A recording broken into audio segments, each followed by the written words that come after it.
네, 지난주에 우리가 시편 49편을 살펴보면서 조금 익숙치 않은 그런 용어, 공감, 체득이라는 단어를 통해서 우리의 믿음의 모습을 살펴보았습니다.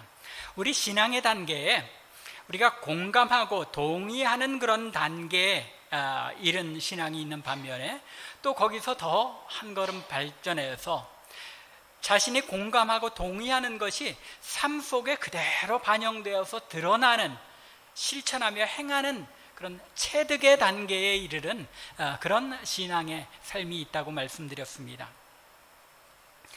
우리가 긍정하는 단계, 동의하는 단계를 넘어서서 반복적으로 우리의 삶에 우리가 믿는 것을 실천하고 행함으로 말미암아 몸에 체득이 된 이런 신앙은 공감하는 신앙과는 다른, 그것보다 더 능력 있고 더 활력 있는 그런 신앙의 단계라는 것입니다.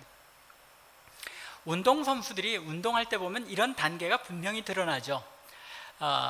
어떤 운동을 처음에 아무것도 알지 못할 때는 처음에 그 운동이 어떤 운동인지 기본적인 동작, 가장 기본적인 이제 원리들을 먼저 배우게 됩니다. 그런데 이제 조금씩 그 동작에 따라서 움직이고 또 그 운동이 어떤 방식으로 운영되는 건지를 알아가면서 점점 높은 단계로 올라가면 어떻습니까? 고급 기술은 이런 것들이다. 이런 것들까지 할 수 있어야지 최고의 경지에 이른 그런 운동선수다 하는 것을 우리가 압니다. 머리로는 알고 이렇게 해야 한다 하는 것을 아는데 정작 거기에까지 우리의 몸이 반응하지 못하는 경우들이 많은 거죠. 여러분들 아시는 것처럼 제가 운동을 즐겨 하거나 그러진 않아도 운동 보는 거는 제가 좋아하는데, 축구 같은 걸 봐도 어떤 축구 선수가 자기가 원하는 방향에, 자기가 원하는 궤적으로 이 공을 보내기 위해서는 머리로는 그렇게 해서 이렇게 휘어차서 거기로 가야 되겠다 하는데, 그게 되려면 어떻게 해야 됩니까? 수없이 발로 그 공을 차보고, 발도 그것을 인프론트로 차느냐 아웃프론트로 차느냐, 또 발목의 스냅은 어떻게 주느냐에 따라서 공이 어떻게 휘어서 거기까지 도달하느냐가 결국은 몸에 익어야만 되는 거죠. 머리로 아무리 보내려고 해도 몸이 반응하지 않으면 보낼 수가 없다는 겁니다. 늘 그 공을 자기가 마음대로 다룰 수 있도록 차보고 수없이 반복해야 진짜 필드에 나가서 경기를 할 때 비로소 그 공을 자기가 원하는 적재적소에 정확한 때에 보낼 수 있게 된다는 것입니다. 잘하는 운동선수는 자신이 알고 있는 원리를 몸이 가장 정확히 따라주도록 늘 훈련되어 있어서 몸과 마음과 생각이 항상 일치되어 있는 사람인 것입니다. 우리의 신앙도 마찬가지라는 것입니다. 우리의 신앙의 근본 원리, 근본 도리를 알아야 하는 이유는 그것을 알아야 비로소 이것이 우리가 살아야 할 삶의 모습이구나, 우리가 여기까지 이렇게 할 수 있어야 되는구나 하는 것을 우리가 마음속에 목표로 가질 수 있다는 것입니다. 그리고 거기에 따라서 실천해 나가고 조금이라도 연습해 나갈 수 있기 때문입니다. 그러나 아무리 이런 것들을 안다고 해도 그것이 우리의 삶 속에서 실천될 수 있도록 자꾸 반복해보고 실패와 실패를 거듭하면서라도 그것을 행해보지 않으면, 그러면 우리는 우리가 원하는 때에 이런 삶의 모습을 살아낼 수 없다는 것입니다. 우리가 아무리 알고 있어도 생활에서 실천이 되지 않는다면 그것은 훌륭한 신앙, 성숙한 신앙이 될 수 없는 것입니다. 우리가 늘 경건의 훈련을 해야 하는 이유가 바로 여기에 있습니다. 디모데전서 4장 8절을 보면 사도 바울이 디모데에게 이렇게 이야기하죠. 육체의 연단은 약간의 유익이 있지만 하고 얘기합니다. 우리가 육체 훈련하고 운동하고 하는 것 굉장히 소중하지만 그것에 비하자면 경건의 훈련은 더 영속적인 그런 그 훈련의 유익이 있다는 것입니다. 금세뿐만 아니라 내세까지 이르는 그런 영원한 유익이 있다는 것입니다. 이 경건의 훈련을 우리가 흔히 생각하고 사기를 말씀을 읽고 묵상하고 기도하는 정도에 그치는 것으로 이제 생각하는 경향이 있는데, 신약 성경의 이 사도 바울이 디모데에게 알려주는 그런 경건의 훈련들을 보면 삶 속에서 그 말씀을 생활 속에서 살아내는 것, 그게 경건의 훈련입니다. 그러니까 경건의 훈련을 우리가 좀 폭넓게 생각해야 할 필요가 있습니다. 읽고 묵상할 뿐만 아니라 그것을 가지고 기도해야 할 뿐만 아니라 하나님, 이것을 내가 내 삶 속에서 실천하여 경건을 이루게 하옵소서 하고 실천하는 데까지가 경건의 훈련인 것입니다. 이 경건의 훈련을 통해서 우리는 늘 어떤 신앙의 삶이든지 우리가 아는 신앙의 삶을 살아낼 수 있는, 마치 운동선수가 항상 볼을 가지고 참으로써 자기가 원하는 자리에 보낼 수 있는 것처럼 그런 신앙의 자리에까지 우리가 이를 수 있게 된다는 것입니다. 기독교 신앙은 믿는 것, 자신들이 확신하는 것을, 그리고 그것과 일치하여 자신의 삶에 행하는 것이 동일하게 일치해야 하는 신앙입니다. 우리는 자신이 알고 있는 신앙의 원리들을 삶 가운데 실천하기 위해 늘 애써야 하는 사람들이라는 것입니다. 주님을 우리가 왕으로 믿고 고백한다고 했습니다. 그러면 그 주님의 다스림대로 순종하며 살아내야 하는 것입니다. 또 우리가 응답될 것을 믿고 기도했다면 그 기도가 응답될 때까지 믿고 기다릴 수 있는 믿음과 확신을 가져야 하는 것입니다. 천국의 소망을 가지고 있다고 우리가 고백한다면 죽음을 두려워하지 않아야 하는 것입니다. 천국의 소망을 가지고 있다고, 부활의 확신을 가지고 있다고 이야기하는데 죽는 것을 두려워하여 벌벌 떤다면 내가 천국의 소망을 확실하게 가지고 있는 것이 아니라는 것입니다. 오늘 본문에서 사도 바울은 이제 앞서 1장 후반부부터 2장 이제 5절까지 골로새 교인들에게 자신이 그리스도인의 삶의 원리는 이런 것입니다 라고 이야기했는데, 그것을 삶 가운데 실천할 것을 권면하고 있습니다. 즉 체득적인 신앙, 알고 있는 그 신앙의 원리들이 우리의 삶에 늘 실천되기 위해서는 반드시 해야 할 것이 있고 하지 말아야 할 것이 있다는 사실을 오늘 본문을 통해서 우리에게 알려줍니다. 뿐만 아니라 왜 우리가 이런 것들을 해야 하고 하지 말아야 하는가 하는 그 이유에 대해서 우리에게 설명해 주고 있습니다. 따라서 오늘 본문을 통해서 우리가 체득적인 신앙에 이르기 위해서 무엇을 행하고 또 무엇을 행하지 말아야 할지, 또 왜 그런지 함께 생각해 보며 은혜를 나누기를 원합니다. 먼저 6절에 보면 사도 바울은 그러므로 너희가 그리스도 예수를 주로 받았으니 어떻게 하라고요? 그 안에서 행하라. 주 안에서 행하라 라고 말합니다. 그리고는 그 이후에 이어지는 이야기가 어떤 내용이 되겠습니까? 주 안에서 행하는 삶이 어떤 것인지, 어떤 원리로 이루어지는 것인지를 설명합니다. 그래서 그 첫 번째로 7절에 보면 그 안에 뿌리를 박으며 세움을 받아라고 말씀합니다. 그 안에, 누구 안입니까? 그리스도 안에 뿌리를 박아야 한다고 말합니다. 뿌리를 깊이 박지 못하면 언제든지 흔들려 넘어지게 되어 있죠. 식물이 땅에 뿌리를 든든하게 박고 있어야 그 뿌리를 통해서 물과 자양분을, 영양소를 얻어서 튼튼한 나무로 자라가게 되죠. 그와 마찬가지로 그리스도인들은 뿌리를 어디에 박는다고요?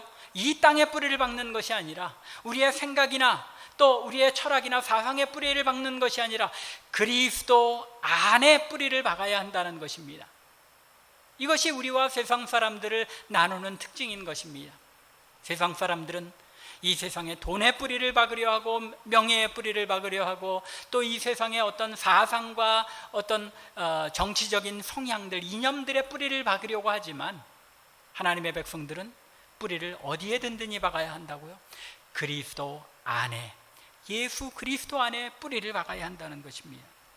그래야 우리 주님께로부터 공급되는 그 영양분을 공급받고 우리가 주님의 백성으로서의 나무로 자라가며 성장하여 열매를 맺을 수 있게 된다는 것입니다. 뿐만 아니라 뿌리가 깊이 박혀야 그 어떤 바람에도 흔들리지 않죠. 우리의 신앙의 삶을 흔드는 이 세상의 그 어떤 풍파에도 흔들리지 않으려면 예수 그리스도 안에 든든하게 뿌리를 박아야 한다는 것입니다. 여기에서 핵심이 어디입니까? 그리스도 안에, 그 안에라는 말입니다. 놀랍게도 6절부터 우리가 15절까지 살펴봤는데 그 안에, 여기에서 이 속 안에서 그 안에라는 단어가 몇 번이나 반복되는지 아세요? 6번이나 반복됩니다. 예수 그리스도 안에, 그리스도와 연합되어 그리스도 안에 거하는 삶에 대하여 계속 반복적으로 강조하고 있는 것입니다. 내가 그리스도 안에, 그리스도께서 내 안에, 이 연합이 더 분명해지고 내 삶 속에 항상 그리스도가 동행하시고 삶에 간섭하시는 그 간섭을 우리가 누리며 살아갈 때에 우리는 우리의 삶의 뿌리를 예수 그리스도 안에 든든하게 뿌리를 내릴 수 있다는 것입니다. 사도 바울이 이처럼 그 안에 뿌리를 박는 것, 이것이 그리스도 안에서 행하는 가장 우선적이고 근본적인 원리라고 이야기하면서 뿌리를 박으면 그 다음에는 어떻게 됩니까? 여기에 세움을 받아라는 단어를 사용했는데 사실 조금 앞뒤가 다른 단어입니다. 왜냐하면 뿌리를 박는다는 건 식물에 관한 거잖아요. 그러면 뿌리를 박아서 나무가 아주 줄기가 우렁차게 아주 튼튼하게 자라간다 하고 말하면은 이 앞뒤가 맞을 것 같은데, 여기서 세움을 받는 것은 이 건물이 세워진다는 데 사용되는 그런 소위 영어로는 edify라고 그렇죠. 그런 세워져가는 그런 단어를 사용하고 있습니다. 왜 그러냐면 이 두 단어를 통하여 식물은 뿌리를 박는데 그렇게 중점을 두었지만 건물이 세워져가는 것을 비유로 말함으로써 그리스도인으로서 우리가 자라간다는 것, 그리스도 안에 뿌리를 박고 자라간다는 것은 마치 건물이 세워져가는 것과 같다는 것입니다. 건물처럼 지속적으로 세워져 가되 서로 연결되어서 든든하게 세워져 가야 한다는 것입니다. 건물이 든든하게 세워져 가기 위해서는 좋은 재료들이 사용되어야 하겠죠. 그런데 각 좋은 재료들이 서로 얽어지고 또 사용되어서 함께 건물을 이룰 때 든든한 건물을 이루는 것처럼 그리스도 안에서 견고한 진리의 말씀 및 교리들로 무장되고 서로 성도들이 상합되어 연결될 때 견고한 건물로 세워져 간다는 것입니다. 서로 상합된다는 게 이제 좀 한문 표현이죠. 이 옛날 고대 그 건물들을 보면 한 건물들이 이어져 가고 그 건물의 모퉁이돌, 파운데이션, 이제 기초석을 중심으로 해서 건물이 지어가면서 또 그 건물에 연결해서 또 건물이 이어져 가는 그런 식으로 지어져 갔습니다. 그래서 사도 바울이 그 건물들이 서로 성도들이 건물로 지어져 갈 때 서로 상합되어 서로 연합되어서 함께 어우러져서 든든한 건물로 지어져 간다라고 표현하고 있는 것입니다. 며칠 전에 미국에서 그 건물 붕괴된 사건 하나가 크게 나타났죠. 그 플로리다에서 콘도 건물 하나가 이제 무너졌는데 그 무너진 건물의 부분을 보니까 이렇게 꺾인 부분의 한쪽이 완전히 무너져 내렸더라고요. 그걸 보면서 이 건물이 남아있는 부분과 좀 든든하게 연결이 되었었다면 이렇게 무너져 내린 쪽이 완전하게 엄청나게 그냥 다 푹팍 주저앉지는 않을 수도 있었을 것 같은데 하는 생각이 들었습니다. 여기에 그 연결 부분이 든든하게 연결되었다면 이게 상합이라는 그런 개념이죠. 그것처럼 성도들이 그리스도 안에서 건물로 지어져 간다는 것은 나 혼자 그냥 우뚝 세워져 가면은 어떤 충격이 있을 때 혼자만 그냥 무너져 내린다는 것입니다. 그런데 성도들이 서로 상합되어서 서로 얽히고 설켜서 함께 한 공동체로서 세워져 가고 자라가면은, 그리스도 안에서 이렇게 세워져 갈 때에 그 어떤 충격에도 쉽게 무너져 내리지 않는 건물이 된다 하는 그런 개념이 여기 세워져 간다라는 단어 속에 담겨 있는 것입니다. 우리가 그리스도 안에 행한다는 것은 그리스도 안에 뿌리를 깊게 내릴 뿐만 아니라 더 나아가서 성도들이 서로 상합하여 함께 연합하여서 함께 든든하게 세워져 가는 것, 이것이 그리스도 안에 행하는 성도의 삶이다라고 말씀하고 있는 것입니다. 우리가 성숙된 신앙, 우리의 삶 속에 그리스도인으로서의 삶을 실천해 나가는 성숙된 체득적인 신앙의 삶에 이르는 것도 혼자만 되는 일이 아니라는 이야기죠. 교회 안에서 서로 상합하여 함께 세워져 가며 함께 자라가는 것, 그것이 오늘 이 사도 바울이 골로새 교인들에게 이야기하고자 하는 바라는 것입니다. 이처럼 그리스도 안에서 행하는 첫 번째 원리는 뿌리를 그리스도 안에 깊게 든든하게 박고 함께 세워져 가는 것입니다. 두 번째는 7절에 연이어서 이야기하고 있죠. 교훈 받은 대로 믿음에 굳게 서서라고 말합니다. 그리스도 안에서 행하는 것, 그것은 교훈을 받은 대로 믿음에 굳게 서는 것이다 라는 것입니다. 여기서 강조되는 것이 무엇입니까? 우리가 믿음에 굳게 서는데 그냥 내 생각대로 내 마음대로 굳게 서는 것이 아니라는 말입니다. 무엇대로? 교훈을 받은 대로, 가르침을 받은 대로 믿음에 굳게 선다는 것입니다. 올바른 믿음이라는 것, 그것은 어느 순간에 갑자기 나타난 것이 아니라 오랜 옛날부터 이 하나님께서 말씀을 주신 초대교회에서부터 계속 이어져 내려오는 믿음의 교훈, 믿음의 가르침. 무슨 이야기입니까? 하나님의 말씀이 기록하며 가르치고 있는 믿음의 교리들, 우리가 신앙 고백으로 하고 있는 그런 교리들을 우리가 받은 대로 그 위에 굳게 서는 것이라는 말입니다. 사람은 어느 정도 기본을 알면 자기 마음대로 하고 싶은 생각이 듭니다. 어린 아이들조차도 어떻습니까? 아장아장 걷기 시작할 때 보면 처음에 걸을 때는 막 넘어지고 또 한 걸음 걷다 넘어지고 하지만 두세 걸음 이제 걷고 그저 한 대여섯 걸음 걷기 시작하면 이 아이들이 불안해서 엄마 아빠가 손을 잡아주려고, 할머니 할아버지가 손을 잡아주려고 하면 어떡합니까? 손 치우라고 뿌리치면서 자기가 걸어보겠다고 그렇게 하죠.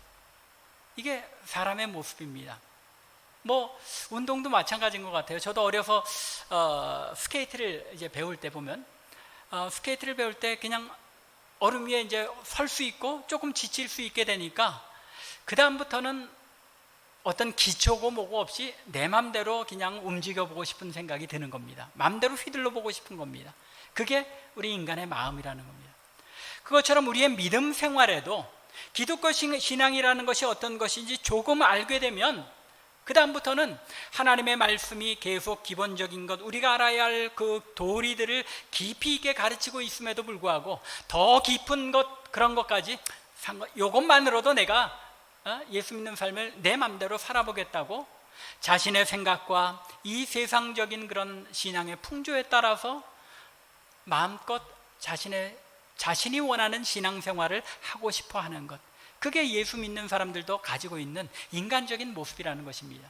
그런데 깊은 신앙에 이르기 위해서는 그것이 아니라 하나님의 말씀이, 그리고 또 그 말씀을 기초로 하여 교회 안에서 오랫동안 이루어져 온 깊은 가르침들, 그 교훈을 받은 그대로 그 위에서 믿음 위에 굳게 서야 한다는 것입니다.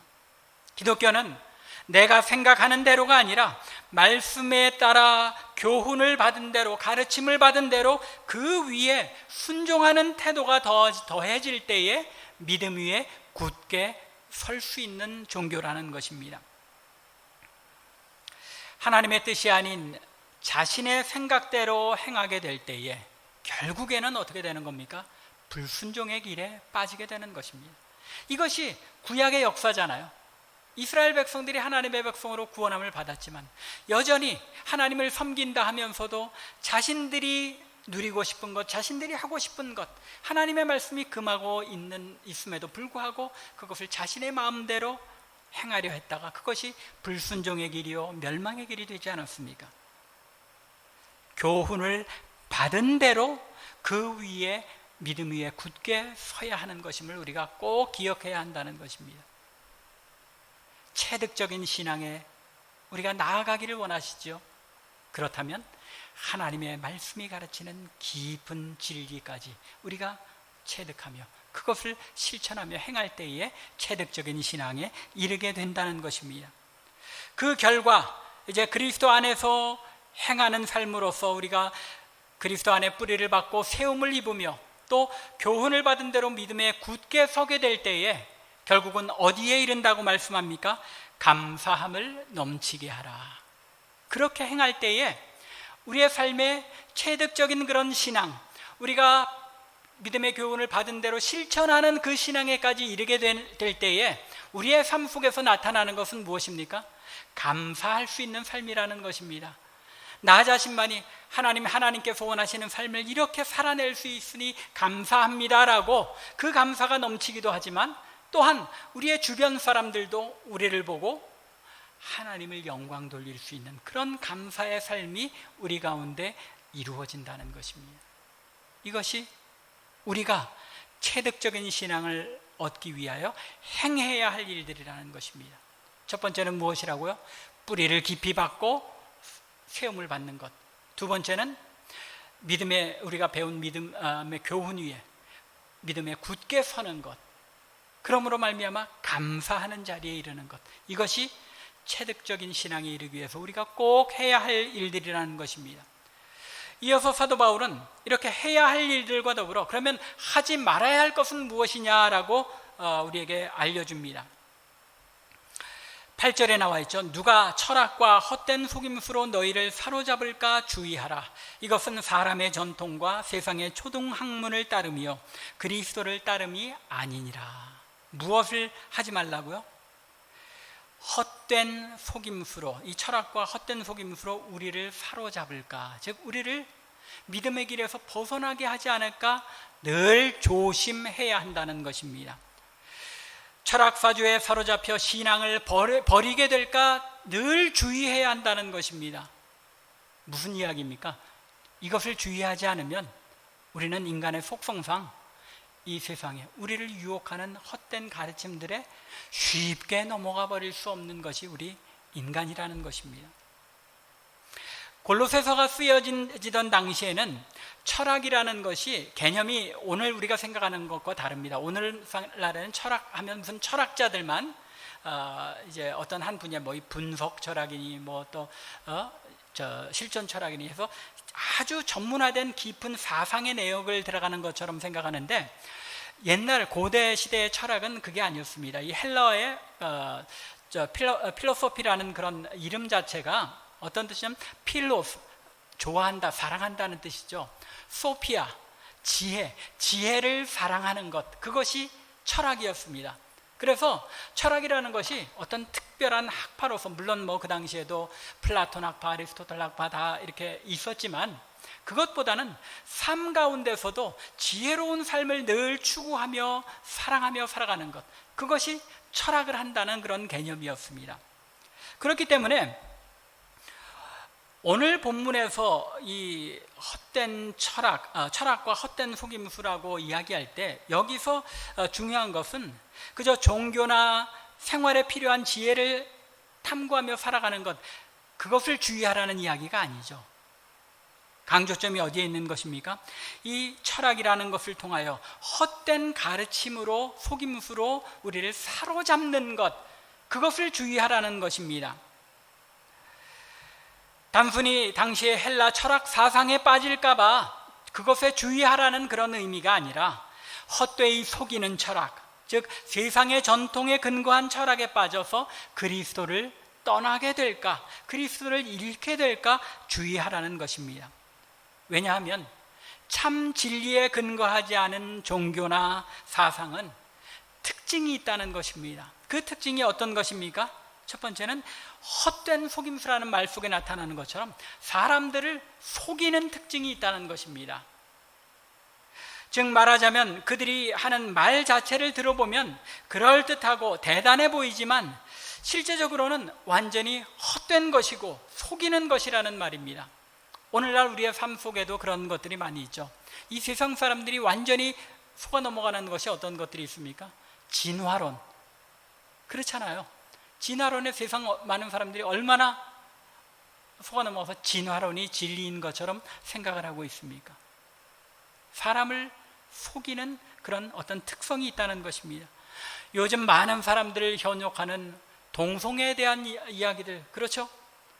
그 논리를 주장하는 사람들은 사람이 사람을 사랑해야 하고 또 모든 사람들에게 관용하고 사랑을 하기 위해서는 동성애를 하는 것, 그것조차도 우리가 용납하고 받아들여줘야 한다, 인정해줘야 한다라고 이야기하잖아요. 얼마나 속이는 사상들입니까? 인간 중심주의, 박애주의를 주장하면서 그런 이야기들을 합니다. 사람들을 속이는 세상의 철학이요 사상들이라는 것입니다. 이론상으로는 그럴듯하지만 실제로는 허구에 불과한 이런 사상에 물들지 말라는 것, 이것이 골로새 교회를 향한, 성도들을 향한 사도 바울의 간절한 부탁이었던 것입니다. 오늘날에도 우리의 삶의 주변에 이런 사상들은 늘 넘쳐납니다. 진리에서 어긋난 신앙, 그런 신앙보다 진리인 것처럼 보이는 이 속이는 잘못된 신앙, 이것들이 더 큰 문제인 것입니다. 왜 그렇죠? 진리에서 어긋나는 것은 쉽게 간파가 되잖아요. 우리가 차라리 불교, 힌두교, 우리가 받아들일 수 없는 진리라는 것 분명히 구분되잖아요. 그런데 오히려 기독교라는 이름 하에 다른 사상을 이야기하는 것, 그런 것들에는 우리가 구분을 하지 못하고 쉽게 넘어가는 경우들이 많다는 것입니다. 진리인 것처럼 보이는 잘못된 신앙의 가르침은 쉽게 분별이 안 되기 때문에 때로는 성숙한 그리스도인들조차도 휩쓸려 버리는 성향이 있다는 것입니다. 우리의 이 신앙생활 중에 지난 몇십 년 동안 가짜 성령 운동들 얼마나 많았습니까? 비니아드 무브먼트, 또 신사도, 또 인터콥 등 성경적으로 분명히 옳지 않은 것이 분명히 그 안에 담겨 있음에도 불구하고 예배라는 형식과 기독교라는 신앙의 형식을 같이 가지고 있기 때문에 우리가 구분해내지 못하고 쉽게 넘어가는 성향이 그 안에 있다는 것입니다. 결국은 그것이 헛된 것이요 잘못된 것임이 드러나기는 하지만 한동안은 그 안에 우리 성도들이 휩쓸리는 성향이 있다는 것입니다. 이런 헛된 속임수가 있는 사상들, 철학들, 종교운동들을 조심하라. 이 헛된 속임수에 넘어가면 올바른 신앙, 그리스도 안에서 행하는 삶에서 떨어져 나갈 수밖에 없다는 것입니다. 또 참진리에 근거하지 않는 잘못된 신앙의 두 번째 특징은 뭐라고 이야기합니까? 사람의 유전과 전통에 근거한 것이죠. 사람의 전통과 세상의 초등학문을 따른다고 이야기합니다. 대부분의 잘못된 신앙들을 주장하는 사람들, 자신들의 교리와 사상이 아주 오래전부터 존재하던 권위 있는 것이고 계시적인 것이라고 주장합니다. 비록 자신들이 오늘날 이 세상의 모습을 드러내기는 했지만 자신들의 그 신앙의 뿌리는 이미 고대부터 하나님의 말씀에 근거한 것이라고 주장들을 합니다. 그러한 예가 신사도 운동이었죠. 신사도 운동에서 뭐라고 주장합니까? 성경의 사도행전에 분명히 사도들이 있지 않았느냐? 그 사도들이 오늘날은 왜 없느냐? 신사도 운동에서 주장하는 것이 사도들의 그 체계가 오늘날 교회에서도 하나님께서 분명히 허락한 것이고 자신들을 통하여 예언을 배우고 또 말씀의 교훈을 배워야 이런 사도적인 신앙의 그 모습을, 본질을 이어갈 수 있다고 주장했습니다. 그런데 다 그 결과들 어떻습니까? 이 밴쿠버 지역만 해도 신사도 운동을 주도해 가던 그런 1.5세 교회가 완전히 풍비박산 나지 않았습니까? 잠시는 성도들을 속이는 그런 신앙의 운동들을 우리가 조심해야 한다는 것입니다. 사람들이 짜맞춘 전통에 불과한 그런 것들을 잘 분별하라는 것입니다. 이 헛된 진리의 세 번째 특징은 초등학문을 따른다고 이야기하고 있죠. 여기서 초등학문이라는 의미는 세상의 초보적인 종교심, 그런 것들을 이야기합니다. 인간들에게는 항상 종교적 본성이 있죠. 그래서 보면은 고대 사회에도 무엇이 있습니까? 무당들이 있고 주술사들이 있잖아요. 그런 이 세상의 초보적인 그런 종교성에 근거한, 그런 초등학문에 근거한 신앙의 모습들을 따르지 말라는 것입니다. 왜냐하면 이런 모습들은 그리스도를 따르는 신앙의 모습이 아니라는 것입니다. 우리 한국 성도들 안에 있는 뿌리 깊게 오래 내려온 무속신앙적인 그런 요소들, 우리가 잘 분별해 제거해 버려야 한다는 이야기입니다. 그저 복받기 위하여 비는 그런 주술적인 신앙에서 벗어나야 한다는 것입니다. 골로새 지역의 특성상 이방 종교와 사상들이 혼합되어서 다양한 초보적 신앙들이 이 골로새 지역에 존재했습니다. 그런 신앙들을 가리켜 사도 바울은 그 헛된 속임수에 근거한 신앙, 또 이 세상 사람들의 전통에 근거한 그런 신앙적인 모습, 또 초등학문의 모습을 벗어나지 못한 신앙의 모습, 이런 것들을 버려라 하고 말씀하고 있는 것입니다.